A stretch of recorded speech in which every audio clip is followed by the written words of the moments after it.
Greetings. I spent a day visiting almost all engineers, so here are my findings. You probably think that I should love new changes. Well, I don't. I mean, there are good changes, there are bad changes, and there are disappointments. An example, you can now pin one blueprint per engineer and modify your module wherever and whenever you want. All you need is materials. That's kinda cool. Plus, no more random special effects. You can now buy them.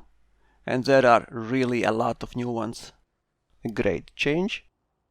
And now, every module you will have to upgrade from grade 1. Which in my case is extremely annoying. I only have old mods and I was told that new ones are much better. And that is true. All my legacy mods are around 20% worse than you can get now. Even that would be fine. But I cannot upgrade them. I mean, I need to scrap mod and start all over from grade 1. Well, if you know a way how I can upgrade my grade 5 legacy mods without scrapping them, let me know. But I think it's impossible. If I transfer my legacy mod to ship, remote engineering can't see that module. In early days when you modded, you could mod right away grade 5. It was completely random, you couldn't choose special effect, but every module was unique.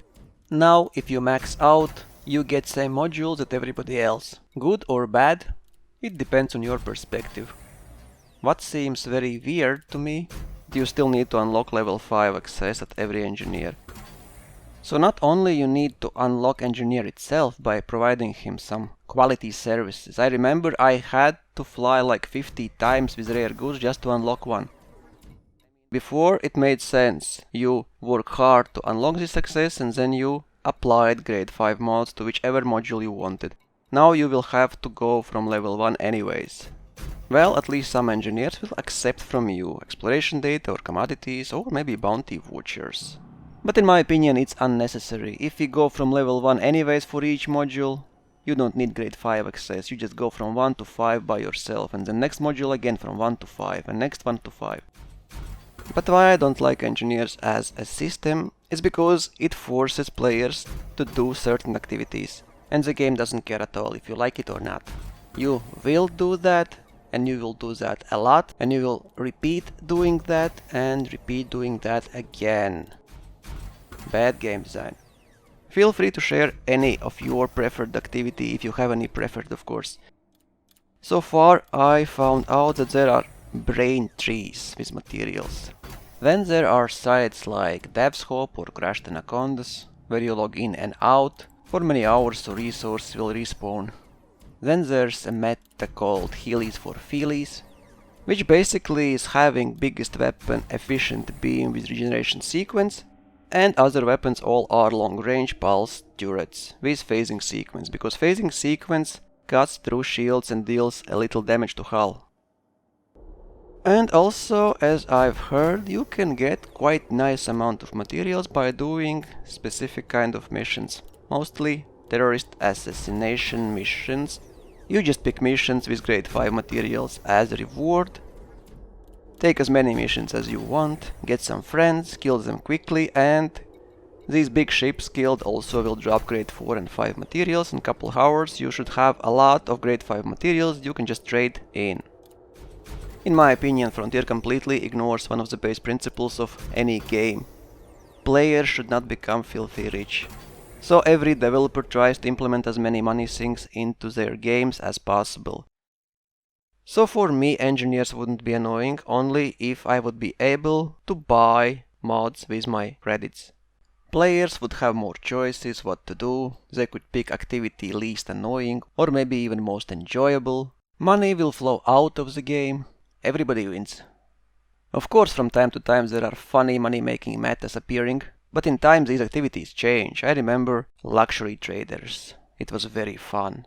Then wing trading, because wing beacons worked. For huge distances you can lock on your wingman who was sitting at station with beacon on, waiting for you, hyper jump, and you were teleported right next to station. Then there was Robigo with smuggling missions. And of course I forgot about rare good trading. In the beginning they were not limited to dozen or so. Every station had hundreds and hundreds of rare goods. You could easily fill type 9. Imagine profit for one run with type 9.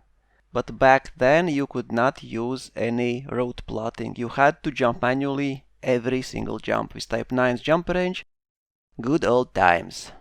And also I visited a trader, material trader. There are several traders now. One is raw material trader. That guy can be found at extraction and refinery economies, only trades raw materials.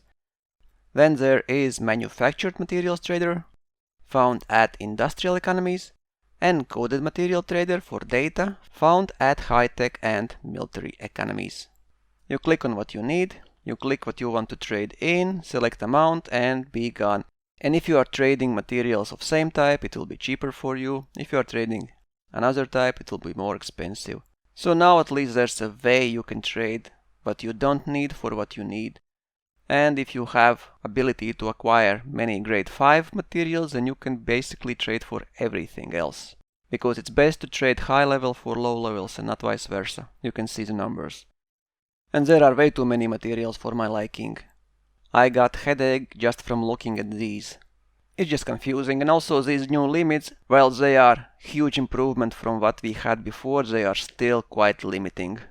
But like I said, for me to fully appreciate engineering, I need ability to spend my credits. Or to buy mods, or to buy materials, doesn't matter. I don't want to grind materials, that's very tedious and boring.